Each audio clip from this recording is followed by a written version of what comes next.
Good morning. Welcome to the Sea Island Morning Show. This is ACF from, I was about to say the Salon. This is ACF, lead stylist at Sea Island Signature Salon on Florida Avenue. Yes. I wanted to say something about the gentleman who called in reference to the barbers.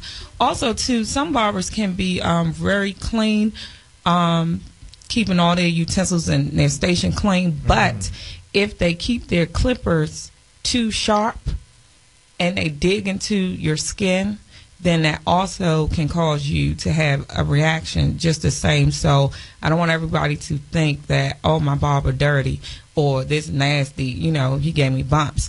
But as far as the flakes in your hair, if you're wearing your hair low, it's things that you must detect. If you just have a dry scalp or you have dandruff, it's be reasons why is it just dry because you need to probably oil it some more, but you do need like a therapeutic or medicated like shampoo as well. But it's just different ways to go about it. But I think the Organic Roots Stimulator line, they have a great line for men. I have referred a lot of men to that line, and barbers as well. Stuff for the clippers, things like that. So if you feel uncomfortable when you go to the barber shop, you could take that special spray with you and make the barber put it on his clippers. But then also, AC, I feel that, and we're going to take BT on the line in a second, but also I feel that part of the problem is consultation. For my friend in New Jersey, what happens is that barbers, and we're going to be talking about next week, we have Tasha Turner from Essence, as well as we're going to be dealing with the barbers getting ready for Father's Day. And the barbers must do consultation as well. Yes, consultation is not just for hairstyles. Barbers must do consultation.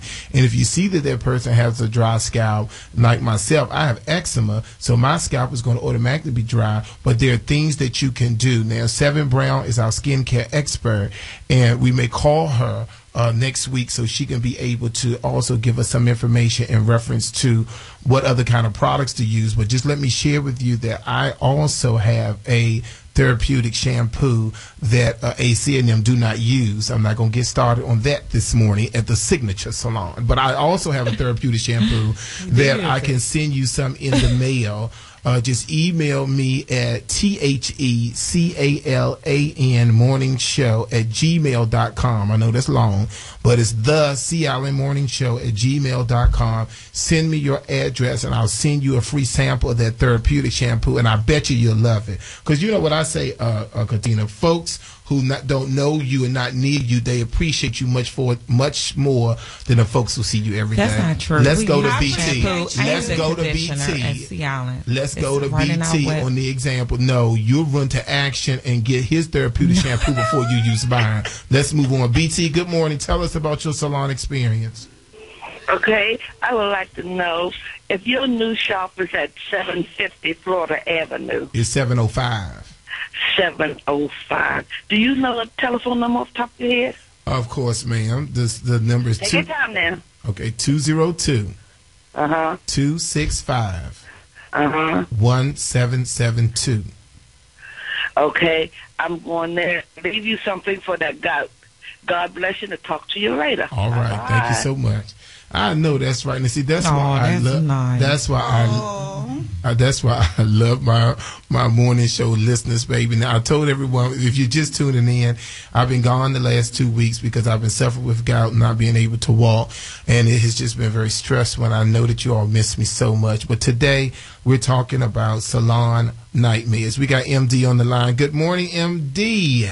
Good morning, everybody. Good morning, Acia, Good morning. and Sea Island. How is everybody this morning? Absolutely Great. Wonderful, MD. We're looking forward to seeing you next week because I'm sure you're going to be here with me and the barber talking about getting ready for Father's Day. Talk to me, MD. What you got definitely. for us? Well, I just feel this way. A lot of horrors in the shop, in the salon and the barber shop, can be controlled if the client communicates with their stylist about what they want and what they don't want. I agree. Now, if I'm in the chair, if it's something I don't like or he's not doing, I'm going to speak up and I'm going to say something. Most people would just get up out of the chair and never come back. True. That's so true. And it's just that telling your stylist or your barber, hey, I want this, I don't want that, I don't like the way you do this. Communicating with your client to let them know, or with your stylist to let them know exactly what it is that you want and you don't want, instead of just getting up, leaving, and never coming back into the shop. But then, MD, though, man, wait a minute, because I was one of those persons back in the day going to different shops on Georgia Avenue, and I can tell instantly when the man isn't doing what I asked him to do. Instead of me saying anything, I do just get up and leave and do not come back. I think a lot of that has to do with all of my barbers that are listening. We have to make it inviting for the client to want to have a conversation with us. Most times barbers will say, what kind of haircut you're getting, and the next thing you know, the clippers are on. The next thing you know, the clippers are off, and they're removing the cape, showing you the mirror.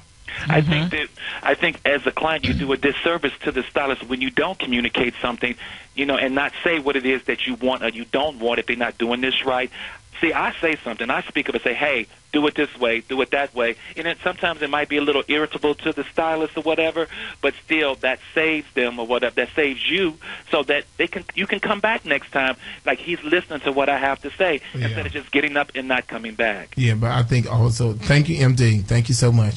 I think also, ladies, that it has a lot to do with consultation. Yes, it does. And a lot of stylists, what I find is they don't consult with their clients. They do not analyze that client's hair. They do not analyze anything about the client. I understand that. And they just get them in a chair and just do it. And that is not the proper way for doing hair as a professional, because they're coming to us.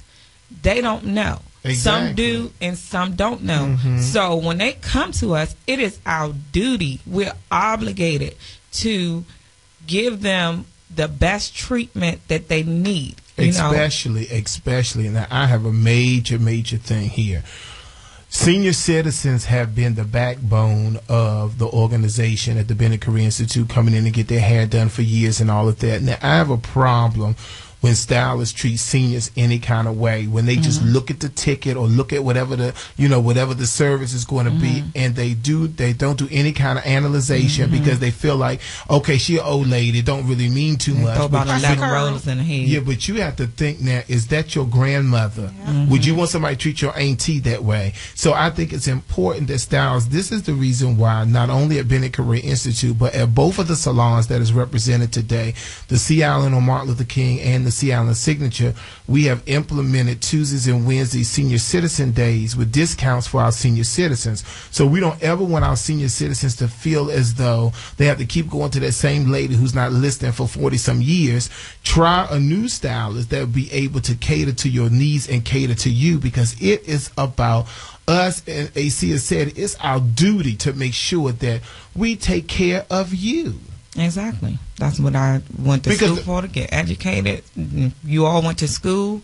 That's what we went to school for, to get educated, to be a licensed professional. Exactly. And part of the issue that ACA had not too long ago with correcting one of the issues that she had at the salon is that the according to what was told to me, was that the operator did not really analyze the person's hair, because if the operator analyzed the person's hair, then the operator would have known that the person needed a trim. What is so important, ladies, and I know you're listening to me, so turn it radio up. What is so important, you must get a trim. You have to get your hair trimmed. If you do not trim your hair, most of us who have breakage, if you don't trim that hair, that breakage is going to continue to go on and on and on.